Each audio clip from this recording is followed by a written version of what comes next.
Welcome on last episode 4 on the Celeste. I misspoke on the previous episode that one was episode 4, it was actually episode 3. I'm not keeping track count, clearly. Maths, numbers.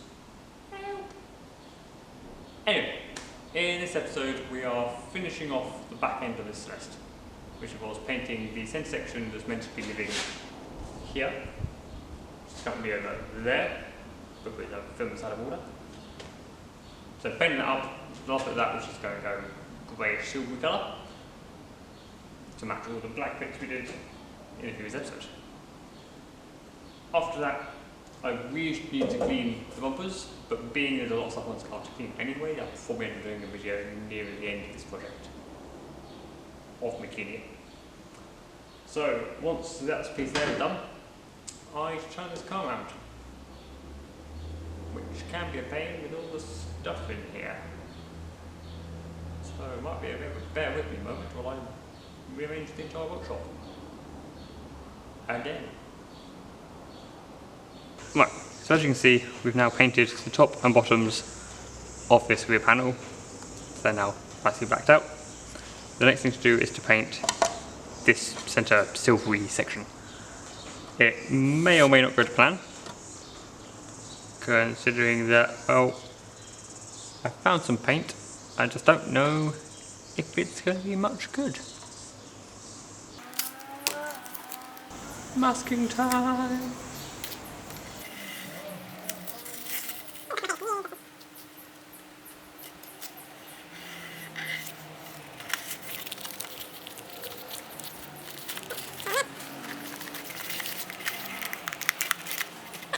This wasn't the colour I was planning on going with this. I was planning on going a lot more of a matte greyish colour.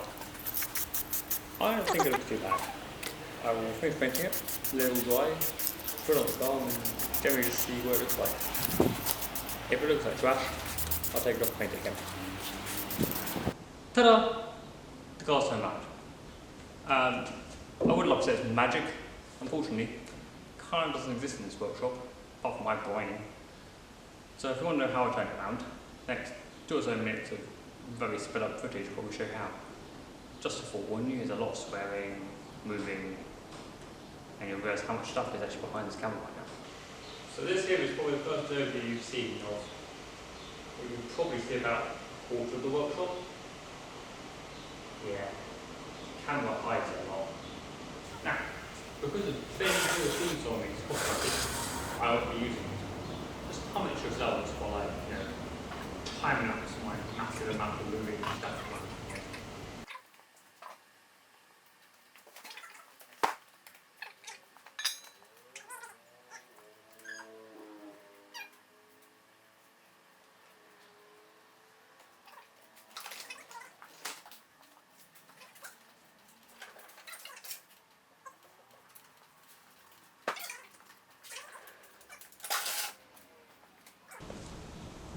Ultimately, I need to clear a space here to get from that ceiling, which we've never seen, out that door.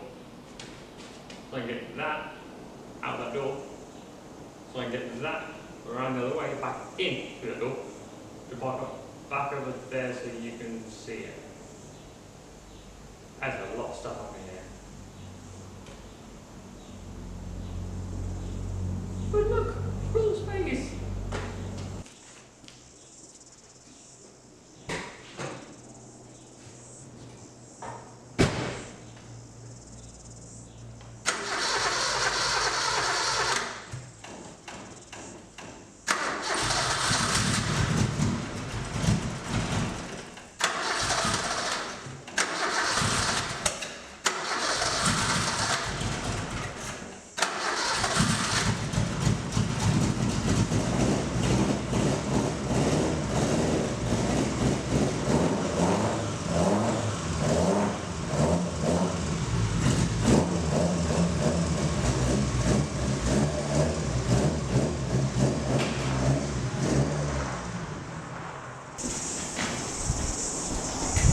Twice, it does twice.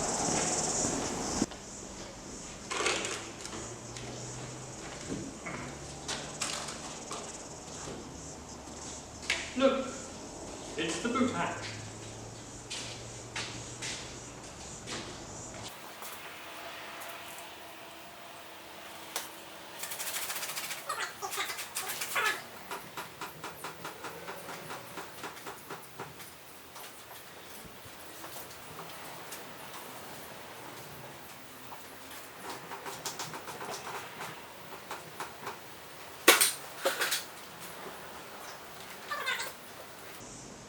Parked up for quite some time. You can tell by the dust.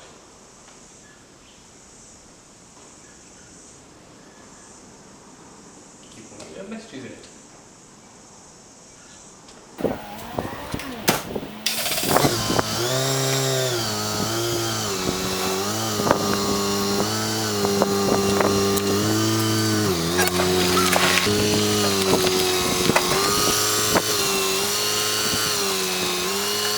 Now the car is turned around, we can finally start looking at the front end of this car.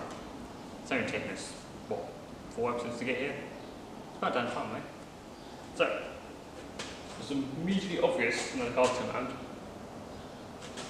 Apart from the terrible excuse for paint and everything, it's all over, don't you worry. You have been missing the front grille section out here for probably about 4 years. It's been missing most of the time in the car. The reason for it is quite apparent. It looks like a troll snuff on it. However, fear not. Why were we replacing this with more paint? It's fixing, okay? Just because I'm painting it black and putting it back, it's all fixed. I don't know if it looks green. Apart from that, the front of this car is pretty much leave alone, possibly touch up if I want to. This panel here was always meant to be gold, same colour as the bodywork. It came off of a different car as to why it's black badly. It came off of a white, red or orange car. We liked the car, they didn't like the rust. So I kept that panel and the headlight buckets and longs. That was it, that's what I kept the car. Apart from that, it's kind of on black. I'm debating and leaving it alone.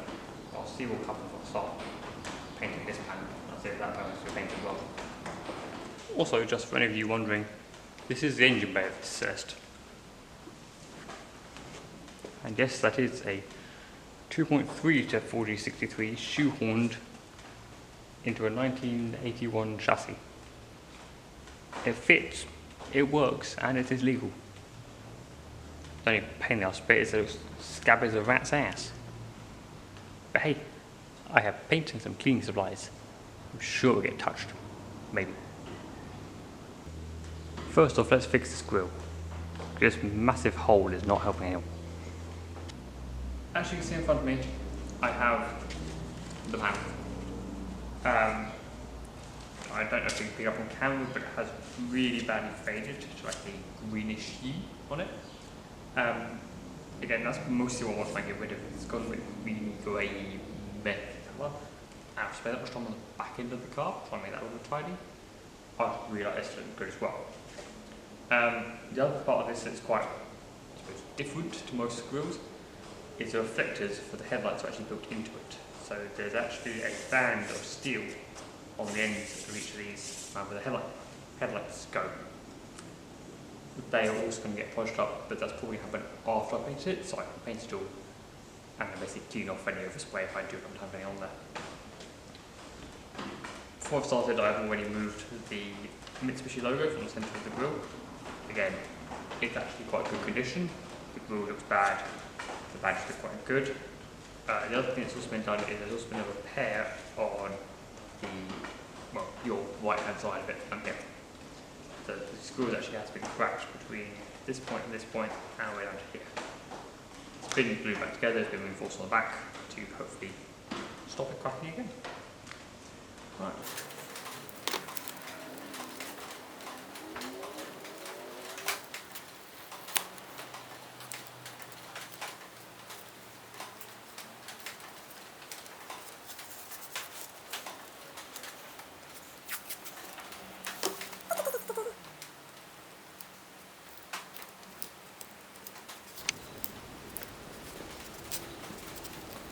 Right, So the panels all masked off.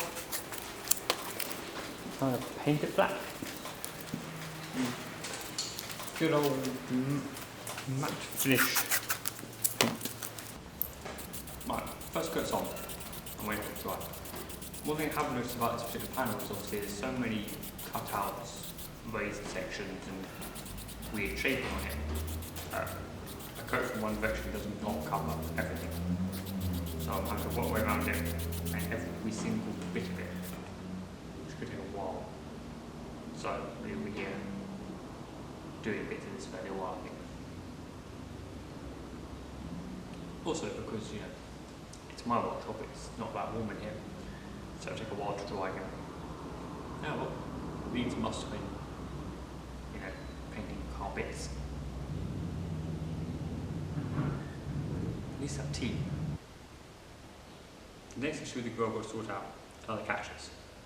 They're actually bent bits of flat plate steel that are attached to the top of the grill to obviously the radiator support panel in the car.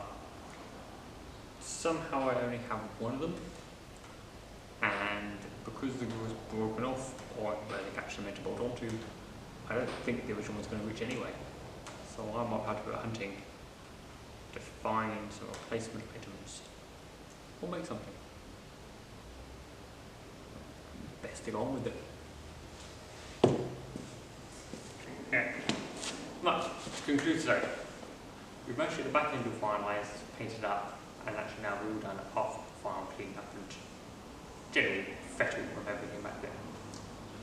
What we've also managed to start doing is obviously on the front of this car, I've managed to repaint the grille back to in black rather than the weird greenish hue it had before.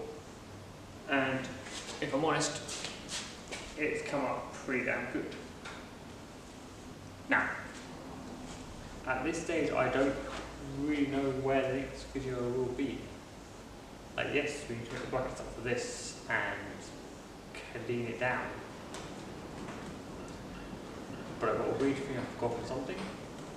So either video 5 will be the final bracket installation and cleaning of this car, ready for a wash, or there'll be something else I forgot to do and will be postponed again. Either way, hope you enjoyed the video. Like, comment, subscribe, YouTube moment. As a side note, this is probably my 6th cup of tea today. Painted takes lots of tea, using a synthetic boxing it.